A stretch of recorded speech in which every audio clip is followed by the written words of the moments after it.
নমস্কার। যুক্তি তর্ক সঙ্গে অর্কই আপনাদের স্বাগত। আপনাদের সঙ্গে আমি অর্কপ্রভ সরকার। সালটা 2015। নবকলেবর হয়েছে, প্রভুর নবকলেবর। কিছুদিন আগে 17 সালে 17 বছর পর পর না 19 বছর পর পর নবকলেবর হয়। মার্জনা করবেন, এই বছরটা আমি ঠিক 17 না 19 আমার এই মুহূর্তে মনে নেই, হতে পারে 17 বছর বা 19 বছর পর পর। তো যার হাত ধরে নবকলেবর হয়েছিল প্রভুর, তিনি জগন্নাথ দৈতাপতি।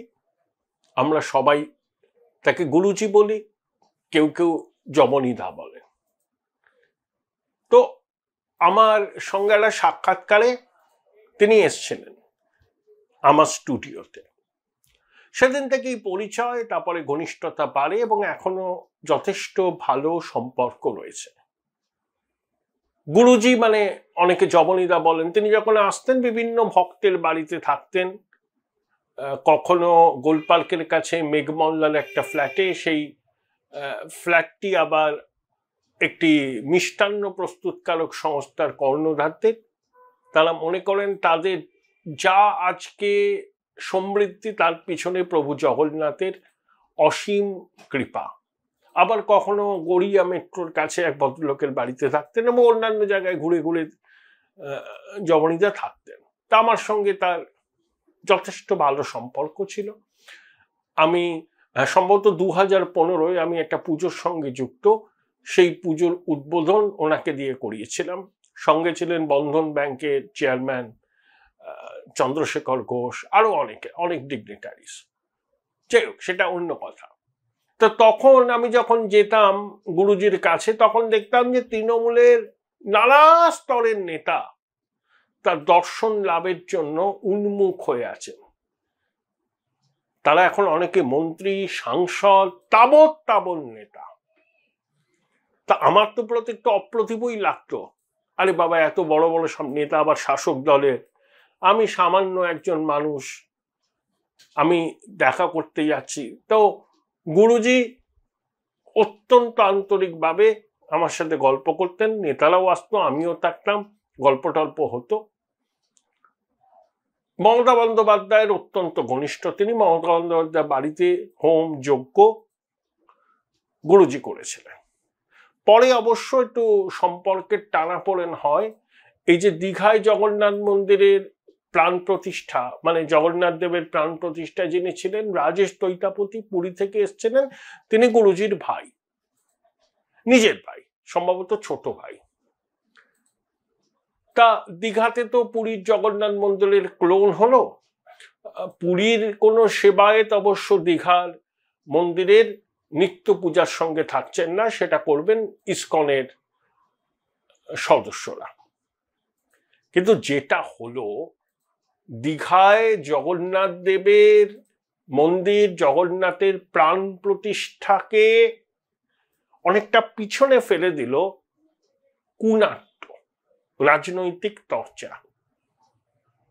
জগন্নাথ দেবের মন্দিরের উদ্বোধন, পাতাজোড়া বিজ্ঞাপন, মুখ্যমন্ত্রী থাকবেন, হোমে থাকবেন, যজ্ঞে থাকবেন, আরতি করবেন, তার উপস্থিতিতে প্রাণ প্রতিষ্ঠা হবে, এইসব বিজ্ঞাপন বেরিয়েছিল। কিন্তু দুপুরের পর থেকে সেগুলো যেন পিছনে চলে গেল। সামনে এলো রাজনৈতিক চর্চা।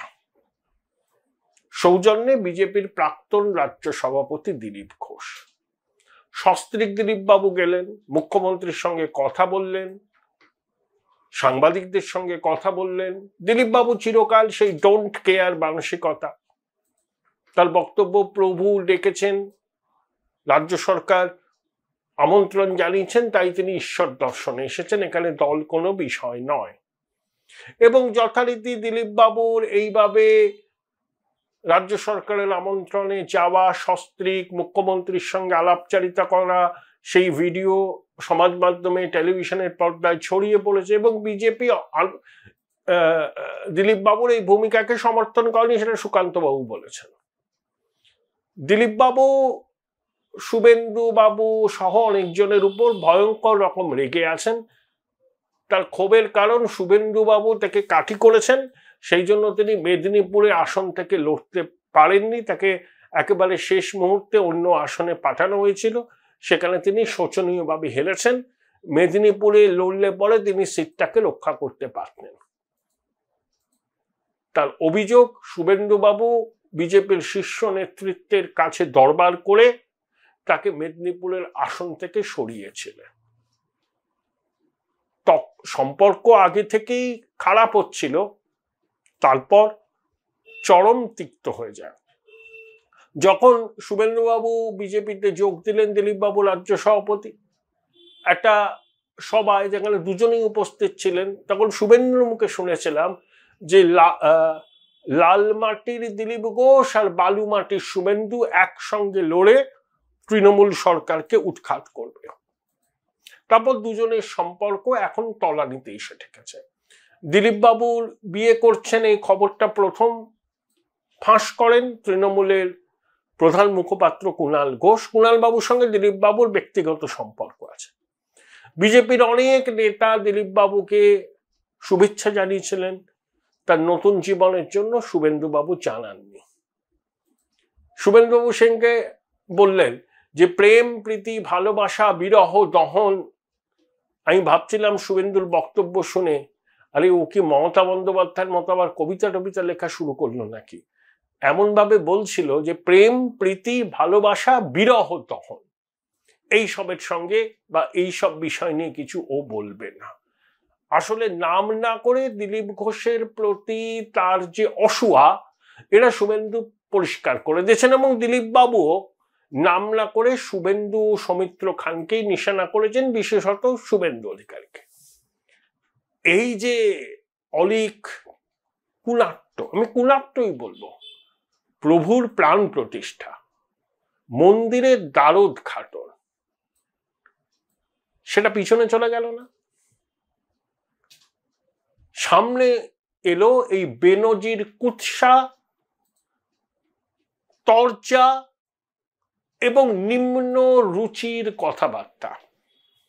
দিলীপ বাবু যেভাবে বলেছেন জবাব দিয়েছেন সৌমিত্র খান, বা সৌমিত্র খান যখন বলেছেন দিলীপ বাবু পাল্টা জবাব দিয়েছেন।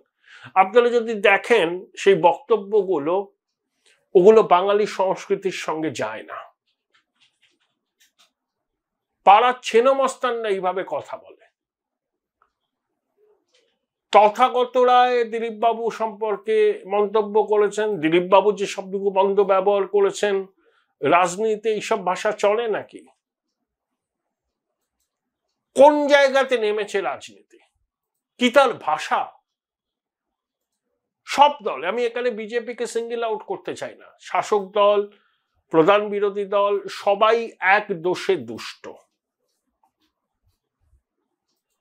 প্রশ্ন হলো, যাকে উপলক্ষ করে এত আয়োজন, যার মন্দির, যার বিগ্রহে প্রাণ প্রতিষ্ঠা, তিনি এই রাজনৈতিক তরচায় পড়ে গেলেন।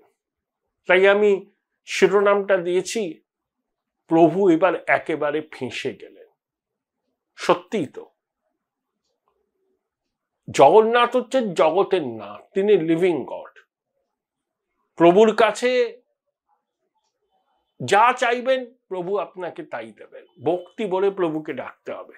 জগন্নাথ স্বামী নয়ন পথগামী ভব তুমে, জয় জগন্নাথ জয় জগন্নাথ জয় জগন্নাথ। কিন্তু জগন্নাথের প্রাণ প্রতিষ্ঠা ঘিরে যে জিনিসটা পশ্চিমবঙ্গে হলো, আমি এত নিম্ন রুচির পলিটিক্যাল ডিসকোর্স কখনো দেখিনি, বলতে বাধ্য হচ্ছে।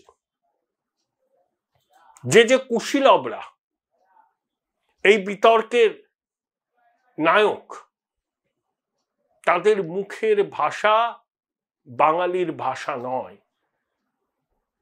শুনলে মনে হবে বাংলা, কিন্তু যে শব্দবন্ধ ব্যবহার করা হয়েছে কানে লাগে, কানে লাগে। কোন রাজনৈতিক সমাবেশে তখন ইলেকশনের টেম্পো, অনেকে অনেক রকম কথা বলেন, তখন সেখানে অকথা কুকথাও হয়, কিন্তু প্রভু জগন্নাথের মন্দির উদ্বোধন, প্রভুর প্রাণ প্রতিষ্ঠা, বিষয়টাকে তো মাথায় রাখতে হবে যারা বক্তব্য দিচ্ছেন। কোনখানে দাঁড়িয়ে বলছি সাক্ষাৎ প্রভু জগন্নাথের প্রাণ প্রতিষ্ঠা অনুষ্ঠানে এসছি, সেখানে আমার মনের যত ক্ষোভ জ্বালা যন্ত্রণা আমি বলে যাব। ঈশ্বর দর্শনে এসেছিলেন দিলীপ বাবু, তো ঈশ্বর দর্শন করুন না। সংবাদ মাধ্যম আপনার সামনে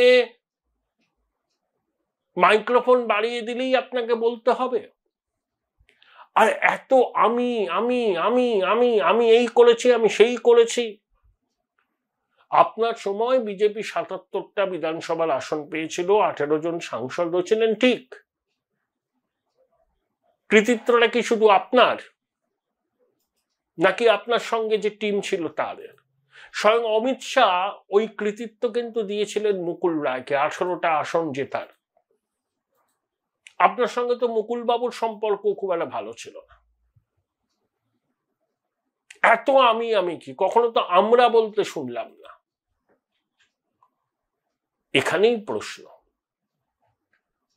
দেখুন, মমতা বন্দ্যোপাধ্যায়ের পাশে বসে আপনি গল্প করলেন, সৌজন্য বিনিময় করলেন, আমার ওসব নিয়ে কিছু বলার নেই। আপনি যে কথাটা বলেছেন যে কেন যাব না, রাজনীতিতে তো শত্রু নেই, প্রতিপক্ষ হয়, কিন্তু এই কনসেপ্টটা মমতা বন্দ্যোপাধ্যায় কিন্তু গুলিয়ে দিয়েছেন। যখন ক্ষমতায় এলেন তখন তার মন্ত্রীরা কি বলেছিল? চায়ের দোকানে সিপিএম এর সঙ্গে বসবে না, সিপিএম এর বাড়িতে মেয়ের বিয়ে দেবে না, সিপিএম কেউটে সাপের মতো।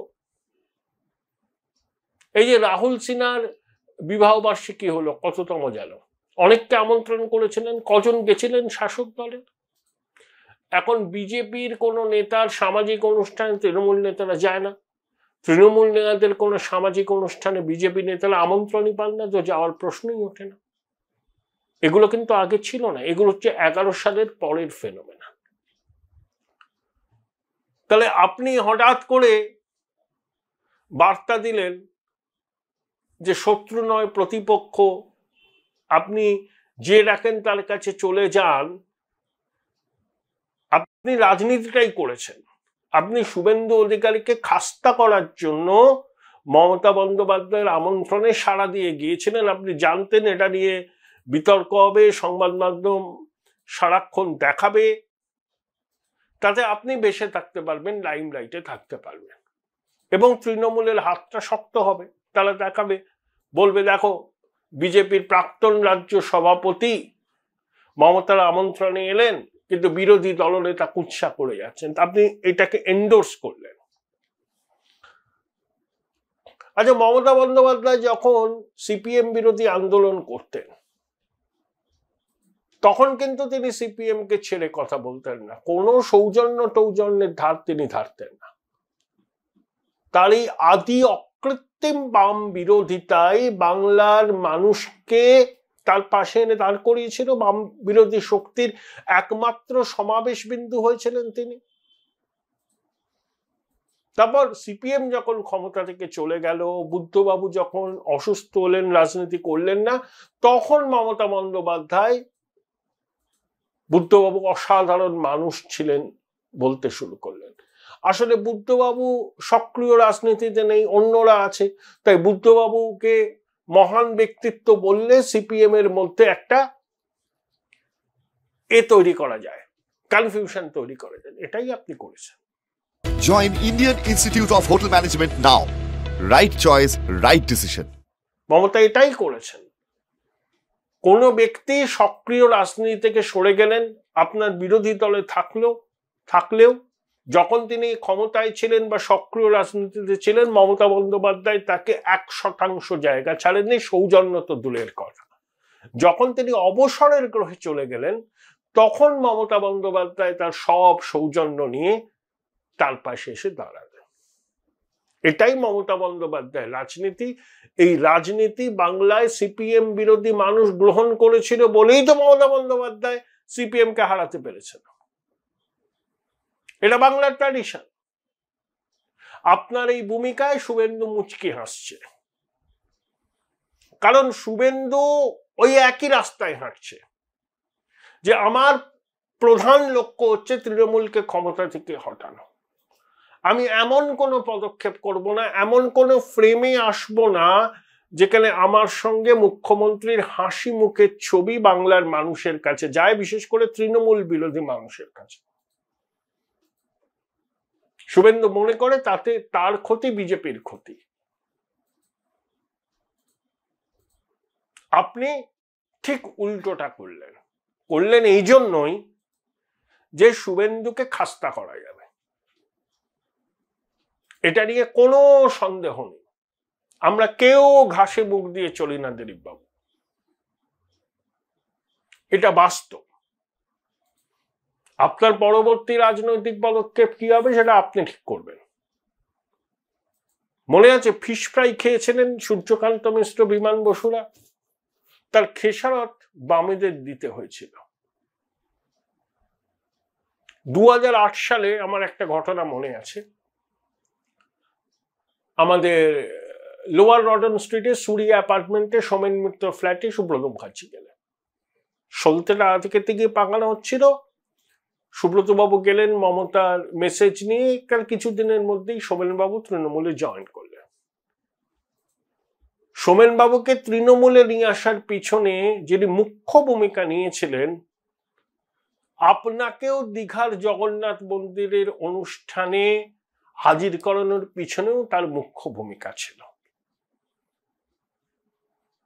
সোমেনবাবু জীবনের সব থেকে বড় ভুলটা করেছিলেন তৃণমূলে যোগ দিয়ে। পরে সোমেনদা সবাইকে এই কথাটা বলেছেন, বাধ্য হয়েছিলেন, শিখা মিত্র চাপ ছিল। সেই সোমেন মিত্র 2014 সালের পর থেকে রাজনীতির ময়দানে অপ্রাসঙ্গিক হয়ে গেলেন। এমনকি নিজের চৌরঙ্গী সিটও তিনি রক্ষা করতে পারলেন না বাম কংগ্রেসের জোট প্রার্থী হয়ে। সোমেনবাবুর সোমেন মিত্র হয়েছিলেন কংগ্রেস রাজনীতি করে, তার মমতা বিরোধী অবস্থান একটা ছিল, ভুল করেছিলেন। তাই শিখা মিত্র সিন্ড্রোমে যদি আপনার ঘনিষ্ঠরা ভোগেন, তাহলে আগামী দিনে তার পরিণতি সবসময় খুব মঙ্গলময় নাও হতে পারে। সোমেন মিত্র জলজান্ত প্রমাণ। আবার সৌজন্য রাখার অন্য একটা রাজনৈতিক কষ্ট আছে। সুব্রত মুখার্জি, সোমেন মিত্র জ্যোতিবাবুর সঙ্গে তো খুব ভালো সম্পর্ক রাখতেন। প্রত্যেক পুজোয় বিজয়ার পরে ছন্দবাণী মুখোপাধ্যায়কে নিয়ে সুব্রত মুখোপাধ্যায় যেতেন, জ্যোতিবাবুকে প্রণাম করতেন, বিজয়া করতেন। তাই তাকে তরমুজ বলা হতো। ভিতরটা লাল, বাইরেটা সবুজ। মানে সোমেন সুব্রত তরমুজ, মমতা বন্দ্যোপাধ্যায় আপোষহীন সিপিএম এর বিরুদ্ধে, তার ডিভিডেন্ড মমতা পেয়েছেন সিপিএম বিরোধী লড়াইয়ে। শুভেন্দু এই রাস্তাটাই নিচ্ছেন। তার অনেক বক্তব্য, মানে যেভাবে ও বলে, আমি সহমত নই। এত উত্তেজনা ভালো নয়। এয়ারপোর্টে গিয়ে ওই বাচ্চাটাকে নিয়ে শুভেন্দু যেরকম করছিল, আমার মোটেই ভালো লাগেনি। যখন ওই পাহেলগামে জঙ্গি হানার পর যে ভদ্রমহিলা বাচ্চা ছেলেটিকে নিয়ে এলেন, যার হাজবেন্ড মারা গেছেন ফ্লোরিডার ইঞ্জিনিয়ার, ওই বাচ্চা ওই ট্রমার মধ্যে সে ফিরেছে এয়ারপোর্টে, কলকাতায় বাড়িতে মা আছে, তাকে নিয়ে শুভেন্দু যেরকম রিয়াক্ট করছিলেন আমি সমর্থন করি। আবার শুভেন্দুর এই রাজনীতিটাকে আমি সমর্থন করি। ও মমতা বন্দ্যোপাধ্যায়কে এবং তৃণমূলকে ক্ষমতা থেকে হটাতে চায় এবং সেই জন্য তৃণমূলের সঙ্গে ও আপোষহীন লড়াই করবে। আমার দৃঢ় বিশ্বাস শুভেন্দুর এই অবস্থানকেই শিলমোহর দেবেন অমিত শাহ, নরেন্দ্র মোদী। আপনার এই সৌজন্যের রাজনীতির তত্ত্ব 1 বছর বাদে বিধানসভা বিজেপির কেন্দ্রীয় নেতৃত্ব অনুমোদন করবে বলে আমার মনে হয় না। কিন্তু এই রাজনৈতিক টর্চার নির্যাসটা কি হলো? দিলীপ বাবু তৃণমূলের, মানে তিনি তৃণমূল যাবেন কি যাবেন আমি জানি না, হয়তো যাবেনই না, আমি ধরলাম যাবেন না। মমতা বন্দ্যোপাধ্যায়ের আমন্ত্রণে সাড়া দিয়ে দীঘায় গেলেন, প্রচার হলো, হেডলাইন লইলেন। এতে তৃণমূলেরও কোনো ক্ষয় বৃদ্ধি হবে না, বিজেপিরও কোনো ক্ষয় বৃদ্ধি হবে না, একটা ভোট কারোর বাড়বে না, কমবে না। কিন্তু পশ্চিমবঙ্গের রাজনীতিবিদদের এই তামাশায় একটা কথাই মনে হলো, জগতের নাথ জগন্নাথ প্রভু ফেঁসে গেলেন এই রাজনীতির দড়ি টানাটানির মধ্যে পড়ে। সব থেকে খারাপ লেগেছে এটাই।